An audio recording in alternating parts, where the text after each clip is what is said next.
entonces, hermanos queridos, del tema familias saludables. Es un tema hermoso, siempre a veces el Señor me da unos temas preciosos y quiero compartirlo. Hay otros temas que no son preciosos, son duros, pero hago y aprendo y enseño lo que el Señor me está enseñando. Entonces hoy vamos a hablar de familias saludables. Desde la siguiente vamos a ver 3 conceptos de familias saludables. Uno desde la sociología, otro desde la psicología y otro desde la misma Biblia. Desde la sociología, entonces vemos que la familia es el núcleo y fundamento de la sociedad. Eso lo dicen hasta los movimientos ateos y los movimientos más agnósticos, por decirlo así, consideran que efectivamente la familia tiene un poder que ninguna otra organización social tiene, y es la de permitir el buen funcionamiento de la sociedad. Eso es importante. Pero desde la psicología, y esto me sorprendió a mí mucho, se dice que la familia es el eje central de los procesos de identidad de los niños, de los menores. Todo lo que se haga en los pequeños hasta los 12, 14 años marcará por siempre sus vidas. Y a eso que construimos en los pequeños hasta los 12, 14 años se le llama identidad. Por eso, qué importante, Iglesia del Señor, aprender a desarrollar en esta generación de pequeños que viene con nosotros modelos correctos de identidad a partir de familias sanas en su identidad. Y pues desde la Biblia, en Génesis 12, versos 2 y 3, la promesa que el Señor le dio a Abraham. Y Abraham estaba en un diálogo con el Señor, y el Señor le dice: Abraham, en ti serán benditas, ¿quiénes? ¿Todas qué? Las familias, todas las familias de la tierra. Y miren cómo estos 3 conceptos enganchan, porque si hay bendición sobre una familia, hay desarrollo adecuado sobre su entorno social. Si hay bendición sobre una familia, hay un desarrollo adecuado del carácter y la identidad en los pequeños.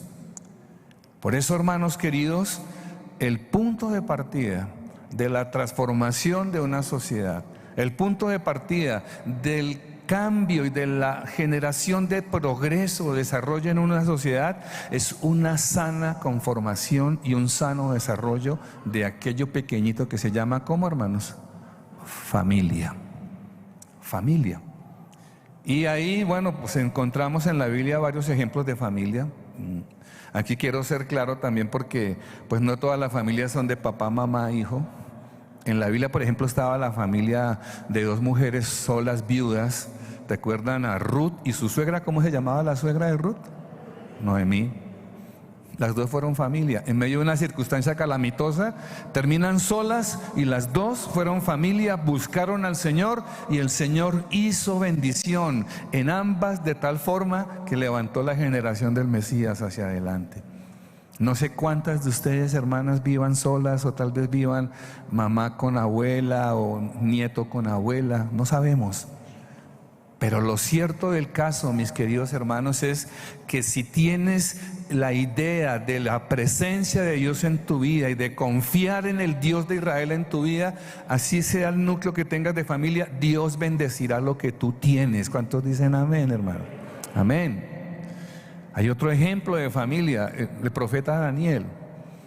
En la Biblia, ustedes en capítulo 1 de Daniel encuentran que Daniel era un joven de unos 13, 14 años, fue raptado de su familia, fue secuestrado y transportado a otra cultura junto con muchos más niños de ese entonces, y él conformó un entorno familiar con un grupo de niños que temían al Señor. Y ese grupo de niños fueron usados de una forma increíble para obrar bendición en un imperio que era pagano culturalmente, en el imperio babilónico. 3 niños, huérfanos, sus hogares destruidos, pero con la fe en el Señor, y levantan una bendición increíble, al punto tal que esa bendición permitiría años después que esa nación cautiva volviera a su tierra, a la tierra que habían tenido antes. Y así encontramos, ¿qué me dicen de la familia encontraba en el Nuevo Testamento, en el libro de Hechos, la familia de Aquila y Priscila? Era un matrimonio. La Biblia no dice que tuvieran hijos, pero fue un matrimonio poderoso que bendijo los ministerios. Cuando Pablo y cuando Bernabé llegaron a Europa, se encontraron con este hogar en Roma, con Aquila y Priscila. Los recibieron, los consolaron de sus heridas y los enviaron nuevamente. Porque las familias en Dios, las familias en el Señor, queridos hermanos, son familias consagradas para bendecir y para traer paz, gracia, favor y bendición sobre la sociedad. También encontramos otros modelos en las familias, en la iglesia, en la sociedad. La mamá que vive, como decía, que vive con la abuelita, el abuelito que vive con los nietos. Conozco aquí a una hermana muy querida en la iglesia que toda su vida la vio con su nieta y la ayudó y la levantó. Y hermana, la felicito por ese trabajo que usted ha hecho con su nieta. Hermoso. Y la familia es mucho más que con quién se vive. La familia es cómo vivimos delante de Dios con los que nos tocó vivir. Se lo repito, hermanos queridos, cómo vives delante del Señor con los que te tocó vivir. Ahora, si tú tienes la bendición de tener una familia conformada por papá, mamá, hijos, gloria a Dios. Bendito sea el Señor porque tienes esa oportunidad. Pero si tú eres mujer cabeza de familia, si por las circunstancias de la vida tú tienes tus hijas o tus hijos sola, mujer, no importa. No se trata de qué tienes, sino de cómo vives delante de Dios con lo que tienes. Y he conocido aquí mujeres solas, esforzadas, que han sacado a sus hijos adelante. Así como hombres también que les ha tocado vivir solo con sus hijos, pero han hecho la tarea de levantar hombres o mujeres para el Señor. Y esa es la familia que trae bendición a la tierra. Ahora, hermanos queridos, quiero enfocarme entonces en tres grandes conflictos que se están dando con el concepto familia en la actualidad. Y el concepto familia de papá, mamá e hijos.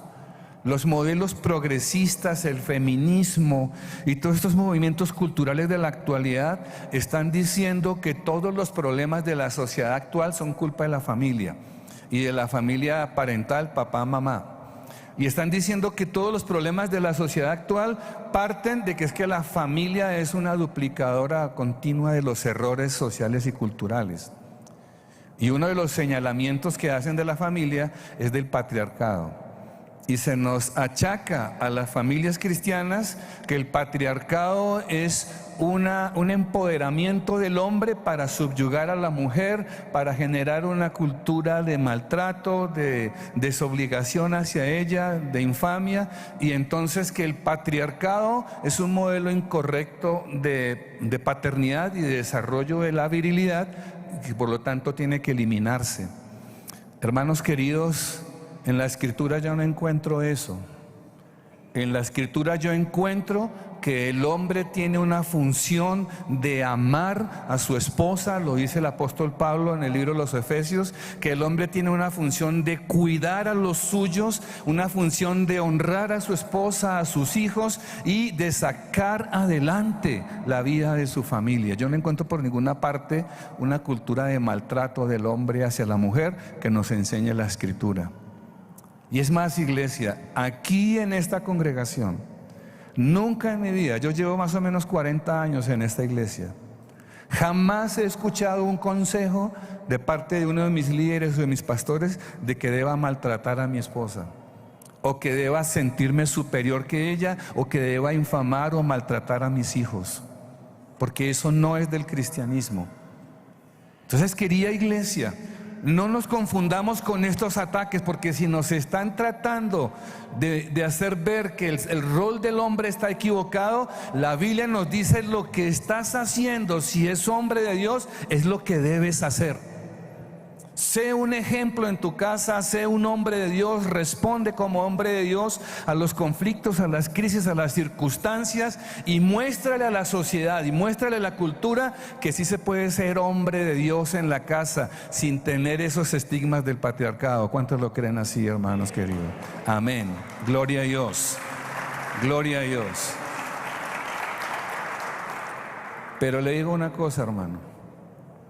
Si usted, y perdóneme lo que voy a decir, si usted es de los que injuria a su esposa, de los que expresa groserías en la corrección de sus hijos, si usted es de los que maltrata a su mujer porque usted se cree superior a ella, usted le está dando toda la razón a aquellos que hablan mal de los modelos de familia y crianza en el cristianismo. Entonces tenemos que pararnos del lado correcto de la historia, porque sí hemos sabido y sí hemos tenido informes de hombres que son atrevidos con sus esposas y siendo cristianos. Y eso no nos luce y afea nuestra espiritualidad, afea nuestra fe, y es una razón para que los que no conocen al Señor digan: si es así como los cristianos actúan, yo no quiero saber de ese evangelio ni de esa religión. Por eso, hombres que me están escuchando, tenemos, y ojalá esta convención del fin de semana nos rete a nosotros a ser hombres en el sentido completo de la palabra, a amar a nuestras esposas, a honrarlas, a cuidarlas, a amar a nuestros hijos, a bendecir, a traer desarrollo, progreso sobre sus vidas. Querida iglesia, el rol del hombre tiene que sobreponerse a todas estas críticas y a todos estos comentarios torcidos que se hacen de los movimientos culturales para despreciar el evangelio, porque en últimas es eso, desprecio al evangelio. También un segundo concepto que se está imponiendo es el concepto de la heteronormatividad. Y la heteronormatividad dice que, grosso modo, dice que es la imposición de un esquema de normas de carácter religioso y cultural que fortalecen el papel del hombre en su entorno social, en detrimento de la mujer. Y que ese papel del hombre machista, retrógrado, que es empoderado por las creencias religiosas. En ninguna parte de lo que a mí me han enseñado en la Biblia encuentro que esto sea cierto, hermanos queridos. En ninguna parte encuentro que los mandamientos y ordenanzas de la Biblia sean para subyugar a mi esposa y a mis hijos o a mis hijas y para darles una vida miserable. Por el contrario, lo que he encontrado en la Escritura es que el hombre es el proveedor de la bendición, el que bendice, el que levanta, el que saca adelante su hogar y el que hace que sus hijos sean, como dice la Escritura, como dice el Salmo, como columnas en una muralla, mis queridos hermanos. Entonces, varones y hermanas queridas, tengan cuidado con estos conceptos, porque en últimas buscan enquistar en la sociedad y en las mujeres un sentido de rebelión y de rechazo a la autoridad, un sentido de rechazo a los principios establecidos por el Señor. Y todo esto hace parte de un gran movimiento cultural que en últimas se está enfrentando contra Dios y su evangelio. Otro concepto es el concepto de la desigualdad. Y se nos está enseñando que para ello los hombres y las mujeres tenemos que ser iguales, y realmente los hombres y las mujeres nunca vamos a ser iguales. Somos diferentes. Ahora, como lo dice la Constitución y las leyes, tiene razón, somos iguales ante el Estado, ante las leyes, pero jamás un hombre se va a asemejar en su condición biológica y mental a una mujer. Ni una mujer jamás se va a asemejar a la condición mental de un hombre. Gracias a Dios que somos diferentes. Y aquellos que pretenden enseñarnos que somos iguales dentro de un igualitarismo, por decirlo así, hermanos, se equivocan. Jamás el hombre va a ser como una mujer, y espero que nunca, porque la mujer es inimitable, es inigualable, mis queridas hermanas. Ustedes son únicas, únicas. No hay forma de que un hombre pueda aspirar a ser lo que usted es, porque el hombre tiene una configuración diferente. ¿Sí me hago entender, hermanas queridas? Y es una deshonra tratar a las mujeres como si fueran tratar de mostrar a las mujeres que los hombres también pueden ser mujeres. Es una deshonra para la mujer. La mujer es única, es un ser especial, es único, creado por Dios en una forma específica y puntual. Por eso, cuidado hermanos y cuidado hermanas, cómo estamos levantando a nuestras generaciones de hijos, a nuestros niños, a nuestros pequeños. Sobre esto hay un concepto que se está levantando en la actualidad. A los profesores nos obligan a que tengamos estos cursos, a muchos empleados en empresas públicas, y es el concepto sobre nuevas masculinidades. No sé cuántos han oído hablar de eso. Nuevas masculinidades es un concepto que le está enseñando que los hombres deben desarrollar su lado femenino para poder tener la misma condición de igualdad que las mujeres. Estoy generalizando. Y que el hombre tiene que despojarse de su lado masculino para poder entenderse de forma adecuada con el lado femenino de la mujer. La Biblia jamás nos habla de esas cosas. La Escritura jamás nos enseña este tipo de cosas. La Escritura nos enseña que el hombre cumple con su papel, con su rol de ser el sacerdote de la casa, y que la mujer, como dice la Escritura, es compañera, ayuda idónea, consejera, entendida, sabia, que orienta y ayuda a que ese hombre se proyecte, a que ese hombre se desarrolle. Increíblemente, los promotores de estas nuevas masculinidades son personas supremamente torcidas en su percepción de la mujer. El tema de las nuevas masculinidades viene de los movimientos feministas y lo han abordado algunos hombres tratando de ganar aplausos y reconocimientos con este tipo de pensamiento. Uno de ellos es un cantante muy famoso, el conejo malo, Bad Bunny. ¿Cuántos lo han oído a Bad Bunny? Ah, no, ninguno. Ah, gloria a Dios. Y este hombre tiene toda una documentación y una teoría sobre las nuevas masculinidades en sus redes sociales, y apoya el feminismo y va en contra del patriarcado y de la heteronormatividad. Pero aparte de eso, él en algunas de sus carátulas se viste como mujer, usa ropa de mujer para mostrar que él está muy de acuerdo con este nuevo modelo de pensamiento. Pero lo que no se dan cuenta sus seguidoras es que Bad Bunny en sus letras es un agresor horrible de la condición de la dignidad de la mujer. Y las feministas ahí sí no dicen nada. Bad Bunny es un agresor de la dignidad y del valor de la mujer en sus canciones. Y perdónenme lo que tengo que decir, es un consumidor espantoso de mujeres.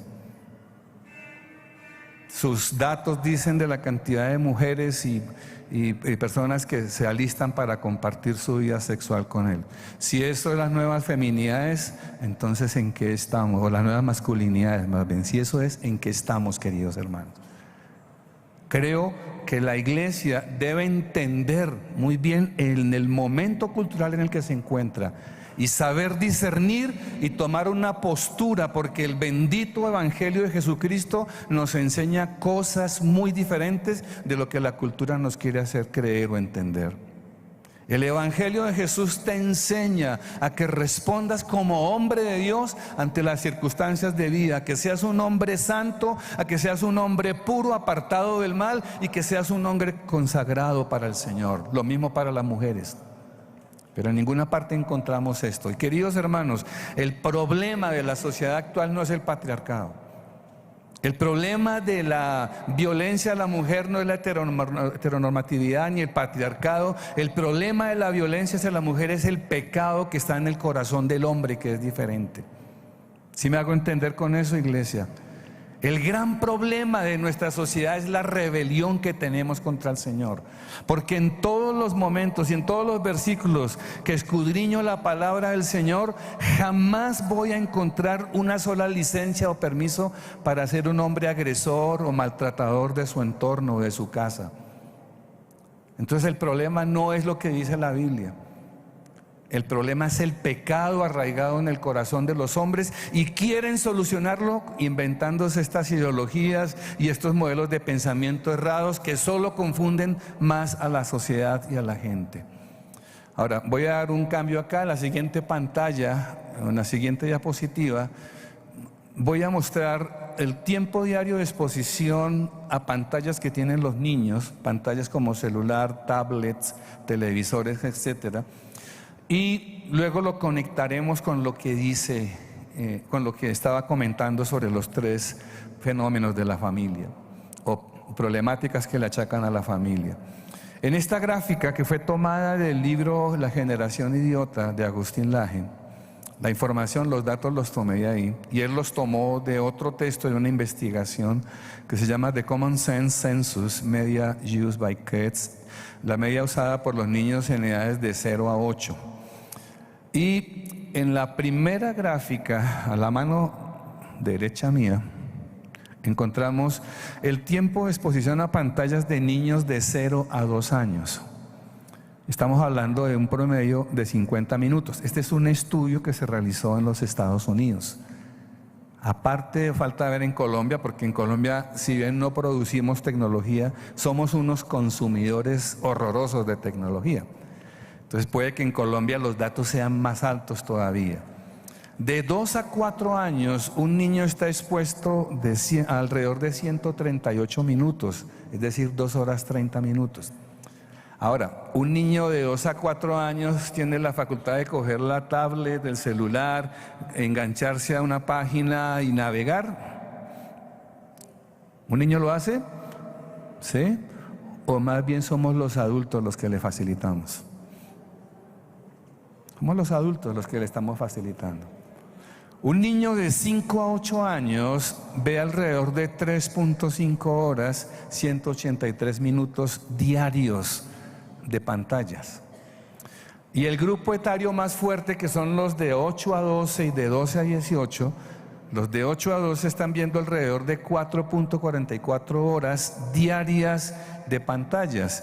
Y los de mayores de 12 años, 433 minutos o 7.22 horas diarias de pantallas. Y para esos 2 grupos etarios, dice la investigación que el 53% de ellos dedican el tiempo para ver videos y películas, series en Disney, Netflix, videos de YouTube, canciones de reggaetón, de rap, de lo que sea, en YouTube, y el restante 47% lo gastan en redes sociales. Ahora, hermanos queridos, ¿qué hace un niño de 8 años con redes sociales? Me he enterado que ahora hasta los perros tienen redes sociales y los gatos. ¿Qué hace un niño de 8 años respondiendo en Facebook o en Instagram? ¿En dónde está el sentido común de un entorno familiar para orientar adecuadamente a un niño? De otra parte, las series de Disney, por ejemplo, leía en un documento que Disney, que está en manos de un grupo LGBTI prácticamente, están diciendo ellos que para esta década van a asegurarse que en cada una de sus producciones de cine, de lo que sea, van a tener por lo menos un personaje LGBTI. Y que la idea es que todos sus programas estén colonizados por este modelo de pensamiento para normalizar y que la gente no se asuste, y que esto es un modelo normal entre comillas, de pensamiento y de vida, y que se debe trabajar con los más indefensos, que son los niños. Porque los niños entre 8 y 12 años se están viendo alrededor de 4.4 horas diarias de navegación en Internet. Y para un papá que está ocupado, una mamá que está tratando de batallar con su niño, pues le abre Disney y mi hijito ahí mire lo que pueda mientras yo hago lo que tengo que hacer. Ahora, Netflix. Yo ya no confío ni siquiera en eso que dice edad 12 años o menos de 12 años, porque todo lo que uno abra es un compendio de pornografía y de suciedad increíble. No sé, hermanos, si ustedes han tenido la oportunidad de verificar. Todo lo que esté por encima de 16 años es sexo explícito.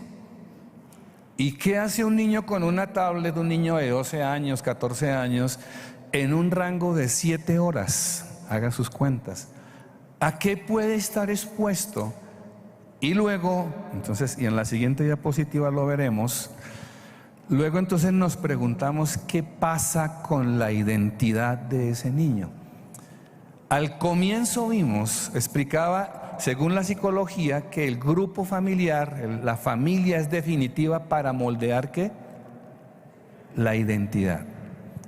Pero si papá y mamá o la persona a cargo de un menor están ausentes de la formación identitaria del niño y la delegan en las tablets, en las pantallas, pues allí van a encontrar modelos de pensamiento que no son cristianos, que no son bíblicos.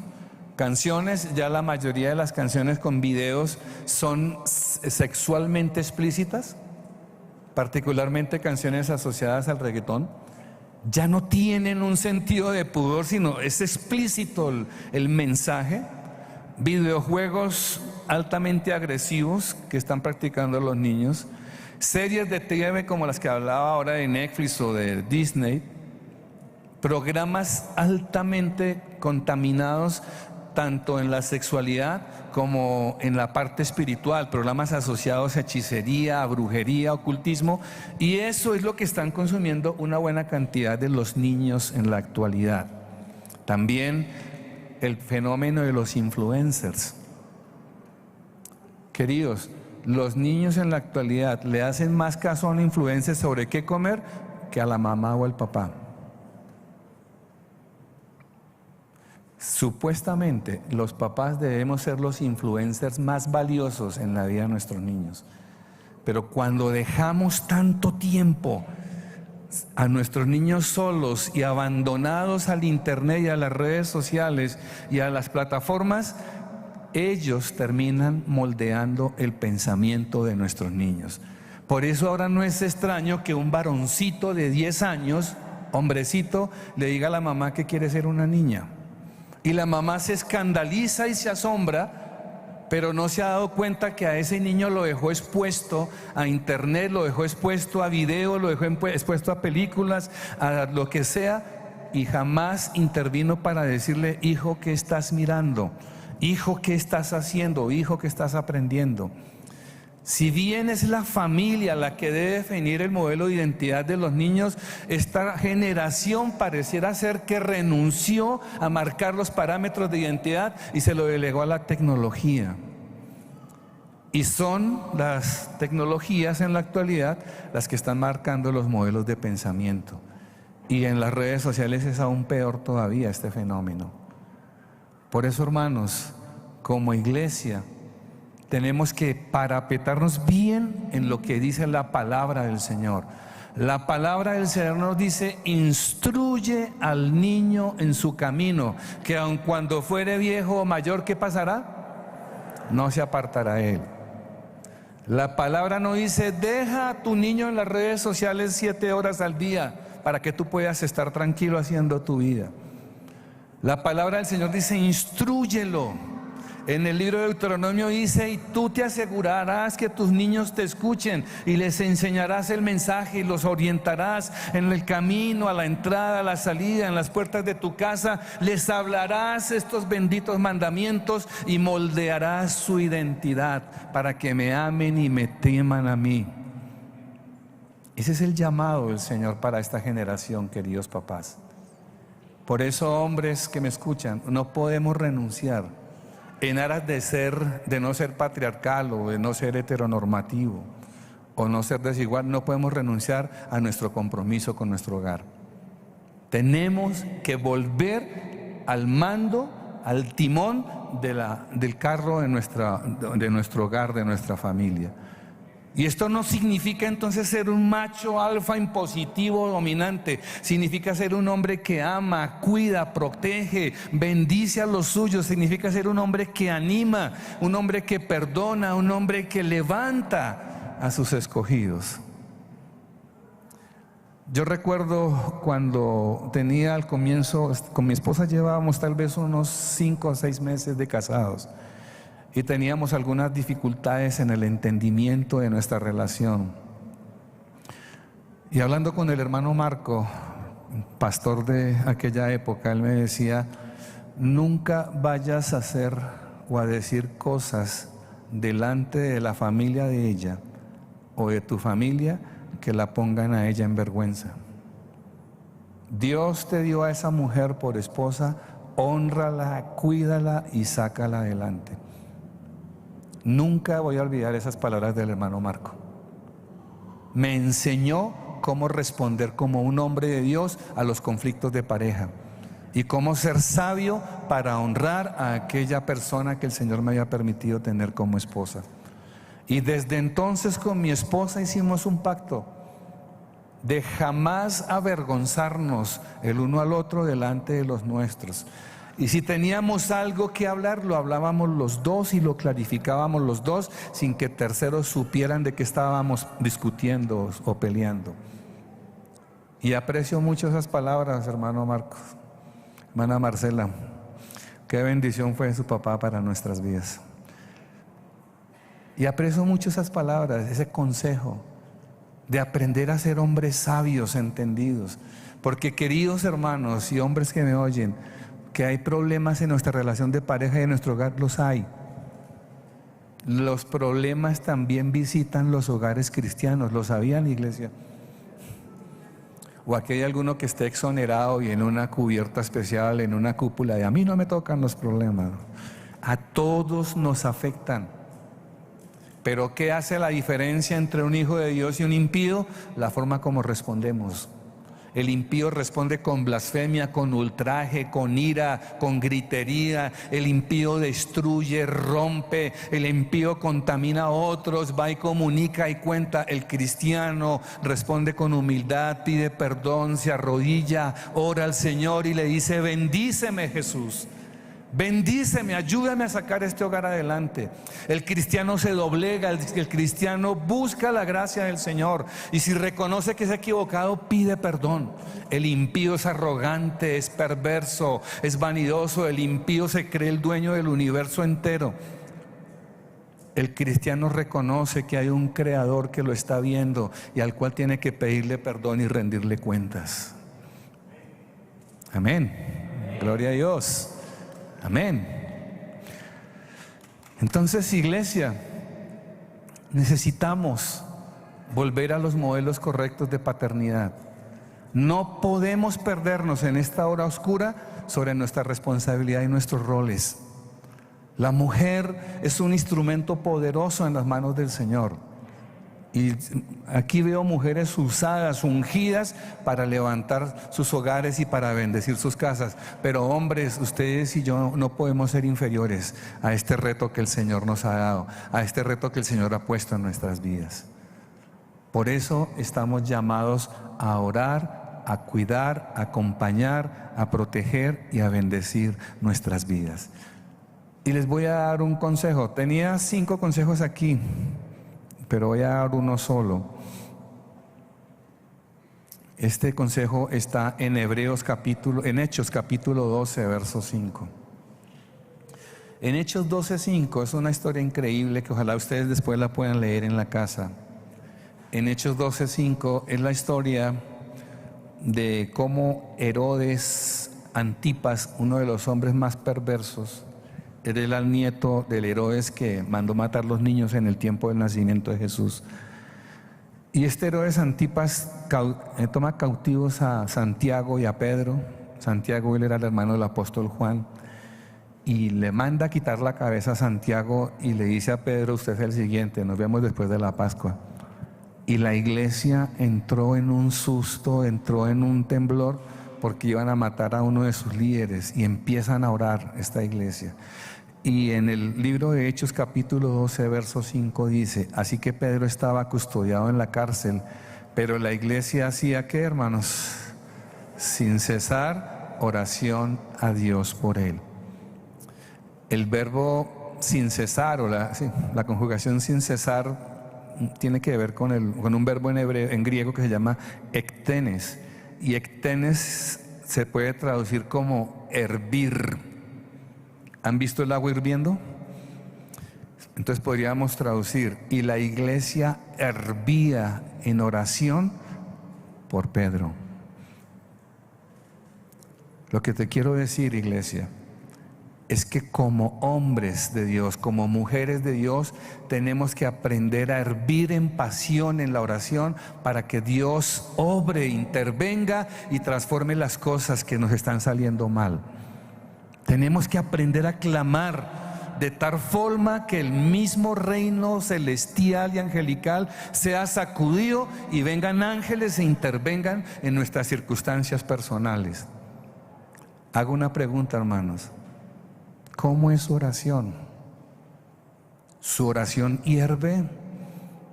¿Su oración demuestra ese fogón, ese calor, esa intensidad? O tal vez usted es de los que dice, bueno, yo le dejo todo a Dios, Él verá qué hace. Esa expresión, yo le dejo todo a Dios, es una expresión ambigua y peligrosa. Porque puede ser realmente de una persona que tiene su confianza y su fe plena en Jesús y ha orado por ello con hervor, con fervor, como puede ser de una persona que no le importan las cosas. Y querido hermano, si usted es de los que dice yo le dejo a Dios en el sentido de que no me importa, no espere que Dios le responda. Porque si usted no considera que es por lo que va a orar es importante, mucho menos el Señor lo va a considerar importante. ¿Sí me hago entender, iglesia? Hierva en la oración por su casa. Hierva en la oración por sus situaciones económicas, por sus hijos. Llévelos a la intercesión, al clamor y demuéstrele al Señor en los tiempos de oración que para usted es importante que sus hijos estén bendecidos, que para usted es importante que su esposa esté feliz, bendecida, prosperada, que para usted, mujer, es importante, fundamental que su esposo sea un hombre de Dios, y eso se refleja en cómo está usted orando por ellos. Porque si es todo se lo dejo a Dios, pues entonces Dios va a decir, veo que no te interesa, entonces resuélvelo. Pero aquí en este texto de Hechos capítulo 12, fue tan poderosa la oración de la iglesia que se reunió a orar por Pedro, que pasa algo increíble. Pedro estaba en una celda, Herodes le había asignado 16 soldados, 4 grupos de 4 soldados. Había en la celda donde estaba Pedro, habían 4, 2, uno a cada lado, encadenados a Pedro, otros 2 en la puerta y los otros 8 restantes distribuidos a lo largo y ancho de toda la cárcel. Y estaban ahí, y la iglesia orando, y dice la escritura que de repente las cadenas, los yugos que tenía el apóstol Pedro se soltaron solitos. Y que entonces apareció un ángel. Y dice la escritura que ese ángel le dijo a Pedro, levántate, ponte tus sandalias, envuélvete en tu capa y sal conmigo. Pedro pensó que estaba soñando. Dijo, uy, me cayeron mal los frijoles. Pedro estaba pensando que estaba soñando. Y sale Pedro con el ángel, él cree que está soñando. Dice que las puertas se abrieron automáticamente. ¿Cuántos de ustedes han entrado a un edificio en donde las puertas se abren así? Quiero decirles, en ese entonces también había puertas automáticas que las abrían los ángeles del Señor. Y sale Pedro y queda en la calle, y cuando mira que está en la calle el ángel desaparece. Entonces Pedro se va para la casa de Juan a encontrarse allí con los discípulos que estaban orando. Lo que le quiero decir, hermano querido, hermana, es que si usted tiene oración fervorosa por los suyos, habrá ministración de ángeles que responderán a su clamor, que lo bendecirán, que lo sanarán, que lo salvarán. Habrá ángeles paseando por su casa. Aleluya. Gloria a Dios. Pero a veces nuestras oraciones no conmueven ni el techo. Yo te animo a que tengas una vida ferviente en oración. Clama por tus hijos, clama por tu economía. Ayuda a tu casa orando por ellos. Ayuda a tu esposo, mujer, clamando por él, pidiendo vientos de favor, pidiendo misericordia y pidiendo que el cielo se abra y vendrá la liberación de lo alto. No hay problema que estés viviendo, hermano querido, no hay circunstancia que estés pasando en la cual Dios no pueda intervenir y decir, yo bendigo. Todo lo que estás pasando, las circunstancias que vivas, Dios es Señor sobre todo eso. ¿Cuántos lo creen, iglesia? Dios es Señor, vuélvete al Señor en oración. Pon tu hogar, pon tu esposa, pon tus hijos en clamor por los tuyos y verás la mano del Señor y verás la presencia de ángeles. Este no es el primer fenómeno de ángeles en la Escritura. En el libro de Daniel también encontramos otro momento espectacular. Daniel se humilla, pide perdón al Señor. Dice la Biblia que vinieron dos ángeles poderosos, arcángeles de hecho. Uno Gabriel y el otro, ¿cómo se llamaba? Miguel. La oración de un cristiano, la oración fervorosa, la oración de clamor, mueve tronos angelicales a favor de sus hijos. Y en el libro de Hebreos capítulo 1, verso 14, dice que los ángeles están a favor de los hijos de Dios. Que los ángeles vienen para que los hijos sean bendecidos, guardados, sanados, protegidos. Pero a veces nos perdemos de todas estas bondades de Dios porque no sabemos acercarnos al Señor. Yo te animo, hermano, hermana, a que seas humilde, a que clames con gemido delante de tu Dios.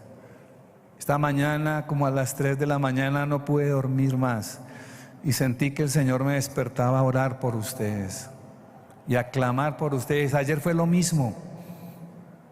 A determinada hora, levántate y ora, porque mi pueblo necesita mi presencia y mi bendición. Y yo sé que la pastora Marcela, el pastor Silvio pasan por lo mismo, los pastores John, Flor, todos pasan por lo mismo. Levántate y ora, clama por este pueblo, porque yo lo quiero bendecir, pero es un pueblo necio, es un pueblo rebelde que busca sus propios caminos y no espera que yo intervenga. Hoy te quiero decir, déjate bendecir por Dios.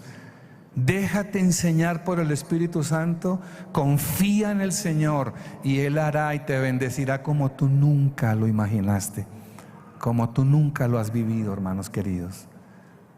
Tenemos más bondad en Dios de lo que nosotros alcanzamos a imaginar o a pensar.